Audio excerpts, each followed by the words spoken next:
Déjà, voilà, infiltré dans certaines écoles, et notamment dans une crèche à Saint-Ouen qui s'appelle la crèche Bourdarias, qui est une crèche d'expérimentation où garçons et filles font exactement les mêmes choses. Et donc là, on voit, ils sont deux petits garçons qui jouent à la poupée, qui donnent le bain, sous l'œil très attendri des ministres du gouvernement. J'ai vu, à propos de cette crèche, il y a un lien sur Internet où vous voyez un des animateurs qui s'en veut terriblement parce que lors d'une activité, il fallait porter des bûches et il a demandé à un garçon de porter les bûches. C'est terrible parce que j'ai eu le réflexe d'aller demander ça à un garçon et tous les petits ont dit oh, il est fort, Orion, qu'est-ce qu'il est fort. Et en fait, Sophie, elle aurait pu être forte et vraiment il faut que je rectifie le tir parce que je les ai conditionnés malgré moi et dans ce projet c'est terrible.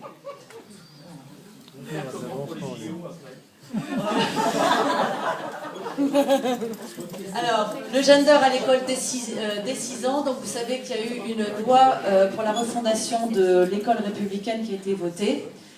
Et il y a eu un amendement proposé par Julie Sommaruga, donc un amendement proposé à l'article 31 pour qu'on introduise l'éducation à l'égalité de genre.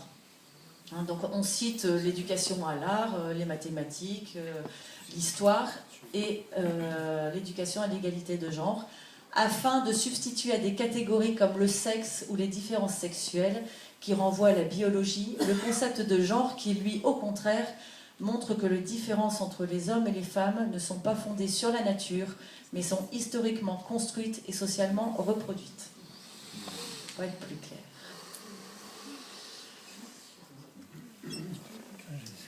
Alors ça continue après la petite enfance et l'école primaire, le gender au lycée.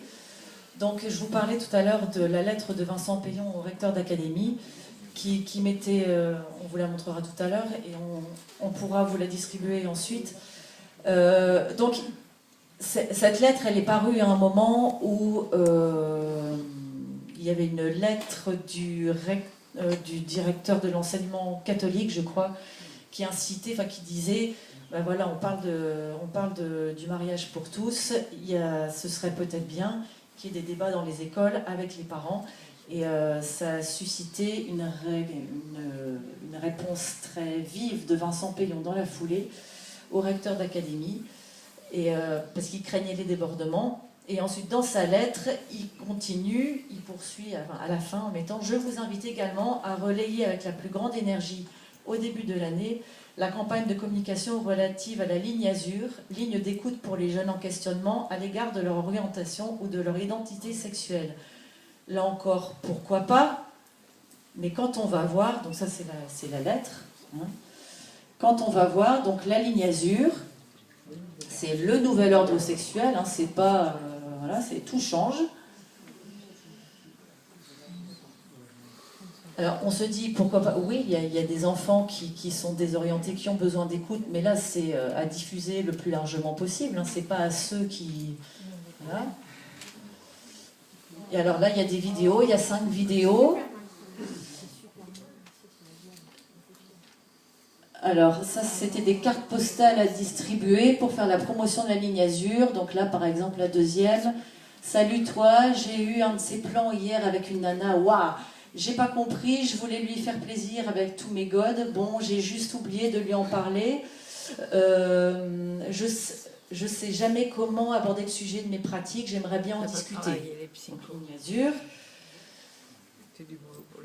Et alors, ce qu'il y avait sur la ligne Azur, mais qui a tout de suite été enlevé, c'est cette brochure qui était téléchargeable sur le site, que vous retrouvez sur le site du planning familial et SIDA Info Service. Donc, tomber la culotte. Donc, sur tous les sites lesbiens, bien sûr. Alors, donc, coup de pouce pour s'affirmer, s'amuser et prendre soin de soi pour les lesbiennes, les bi et autres curieux. Mais c'est encore sur le site Ligne Azur, hein, ça? Non. Sur cette association. Oui, mais là, il était au premier. Voilà, maintenant, il faut aller chercher. C'est plus discret. Quand on sait ce qu'on cherche, on Voilà. Bon. Parce qu'il y a un moment, c'était cette page est introuvable, enfin, ou en cours de. Voilà. Voilà. Allez voir. Alors là, bon, on vous a mis âme sensible, attention. Bon, là, c'est un dessin. Donc là, c'est en 3e page.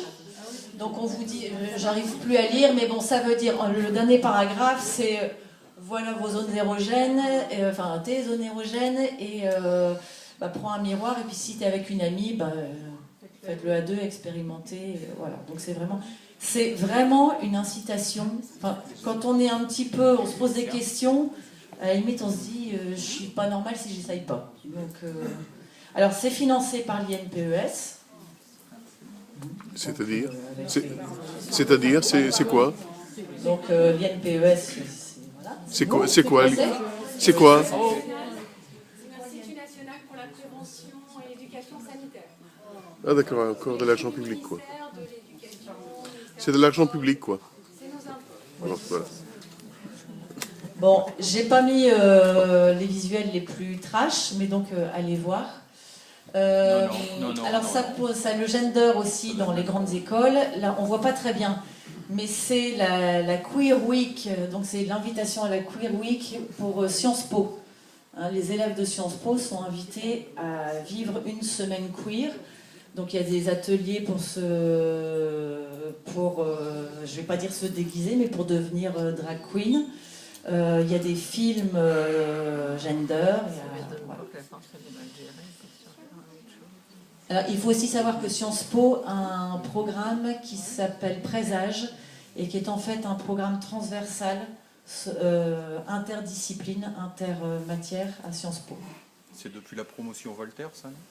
La promotion Voltaire, c'est l'ENA. C'est pas Sciences Po. Là, c'est Sciences Po, là.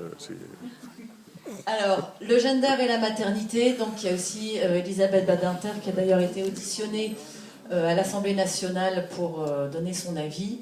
Alors elle dénonce la tyrannie de la maternité et elle s'élève contre le retour dans les mœurs de l'allaitement qu'elle désigne comme une forme d'oppression. Je voudrais aussi préciser que Madame Badinter est présidente du conseil de surveillance de Publicis. Vous connaissez tous Publicis, qui est un groupe média international. Et donc c'est Madame Elisabeth Badinter, puisque c'est son père qui en était fondateur, et elle est présidente du conseil de surveillance. Donc, et maintenant, elle sort des ouvrages comme celui-là qui dénonce un fait tout à fait naturel, qui est celui de l'allaitement, mais qu'elle voit comme une oppression. Il faut savoir aussi qu'il y a des scientifiques qui travaillent sur l'utérus artificiel, parce que être enceinte, c'est aliénant. Alors, la confusion, on parlait de Publicis, la confusion des genres dans les médias. Donc, je ne sais pas si vous voyez bien, mais donc ça, c'était une pub Casino. Premier distributeur à reconnaître le statut de maman et les papas qui sont aussi des mamans. Alors, ils ont retiré, il faut savoir que la pub a été retirée suite à de nombreux appels du service client. Donc, ils l'ont retirée. Donc Casino avec les mamans et les papas qui sont des mamans comme les autres. Et les papas. Mais ça passe, hein, les gens dans les rayons, ça passe. La ERAM, c'est une pub actuelle. Donc comme disent mes deux mamans, la famille c'est sacré. Alors, voilà, on voit aussi qu'on n'est plus du tout dans la filiation biologique. On voit que cette petite fille, elle est métisse. Petite fille, oui d'ailleurs, voilà. Hein, Je sais plus, ça ne veut plus rien dire. il n'est pas encore, il n'est pas encore déterminé, autodéterminé. Et il s'appelle Pop comme en Suède. Hein, voilà. Voilà, la pub Lanvin, pub actuelle. Donc on joue sur le miroir, le semblable et l'homosexualité.